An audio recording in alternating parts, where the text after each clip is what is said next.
right, tariffs. A good op-ed a couple of days ago, a few days ago actually, in the Wall Street Journal by a couple of writers who are really taking on the tariff and trade issue kind of head on, which is really good. Phil Gramm, who's the former senator from the state of Texas, was always, relatively speaking, a free market type, exactly the kind of person who could not win a Senate seat from Texas or anywhere else today because Donald Trump would be opposed to him.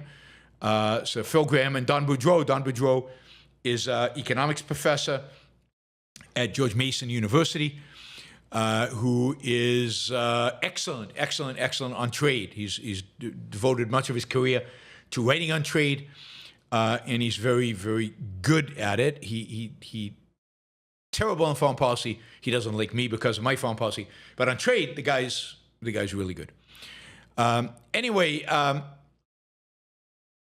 they've written here they're writing about the steel and aluminum tariffs. Now, what's interesting about the steel and aluminum tariffs is these tariffs are not the ones that Trump is being sued for. That these are not the ones that the plaintiffs are claiming are unconstitutional, because these are not based on that law that doesn't mention tariffs that Trump is using for reciprocal tariffs.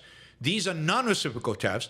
They're just 50% now on steel and aluminum tariffs, and they're done under a different provision, which maybe Trump could be sued over, but right now I don't think has been, which is more of a national security threat, right? These are essential for national security or something like that, and therefore 50% tariffs are being imposed on it.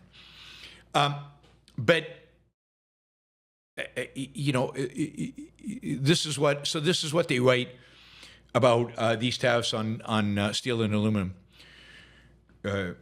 Because steel and aluminum are crucial in manufacturing, anything close to a 50% tariff will drive up the cost U.S. manufactured products dramatically, the products of the U.S. manufacturers. That will harm consumers, make U.S. manufactured products far less competitive on the world market, and significantly increase the probability that tariffs will drag the economy into a recession. By making reciprocal trade agreements more difficult to negotiate, Mr. Trump's steel and aluminum tariffs will increase the probability of retaliation against American exports and an all-out trade war.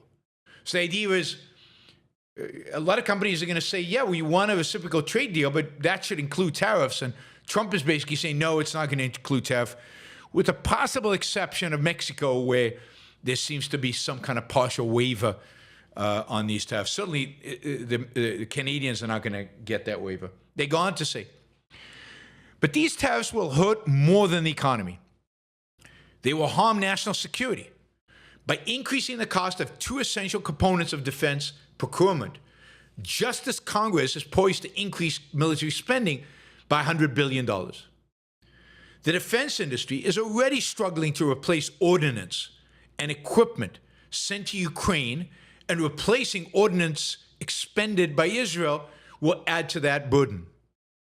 While total imports, so think about this, how much of that requires steel? While total imports compose less than 14% of the U.S. economy, steel imports make up 25% of U.S. steel consumption. The U.S. imports roughly half of its aluminum consumption. The new 50% tariff will have negative economic effects far larger than the original 25% tariff in 2018. Those had carve-outs for Canada and Mexico, the largest suppliers of steel and aluminum to the U.S. Brazil and Korea were also exempt. The 2018 tariffs didn't cover derivative products that could be imported as substitutes for raw steel and aluminum. This one does. This time around, prices for consumer goods such as lawnmowers at Walmart and producer goods such as robots in manufacturing plants will rise as tariffs are imposed on their steel and aluminum content. So this is going to raise prices. It's going to reduce jobs. Here's what they write. Unsurprisingly, while employment in steel and aluminum production grew by a piddling 2,300 jobs in 2018-2019, Employment in manufacturing, this is the 25% tariffs, they were only partially implemented back then. Employment in manufacturing industries using steel and aluminum in their production fell by an estimated 75,000 jobs. The job losses from the new tariffs will be many times greater. The tax on the steel and aluminum content of all imports will affect almost every U.S. trading partner, making it harder to reach reciprocal agreements, right? This is their final paragraph. Deliverance from the 50% tariffs on steel and aluminum could come from the court action, finding that Congress doesn't have the authority to delegate its constitutionally prescribed powers to lay and collect taxes, duties imposed and exercises. That's a different lawsuit, not the lawsuit that says this law doesn't cover tariffs. It could come from extraordinary bipartisan action by Congress to take back its tariff-setting powers and void the Trump levies. You think Congress would do that? Or Mr. Trump might find the political dexterity to escape this protectionist trap he has set for himself and the economy. But the most likely outcome, they write, is a recession. Yeah, pretty sad. Let's see.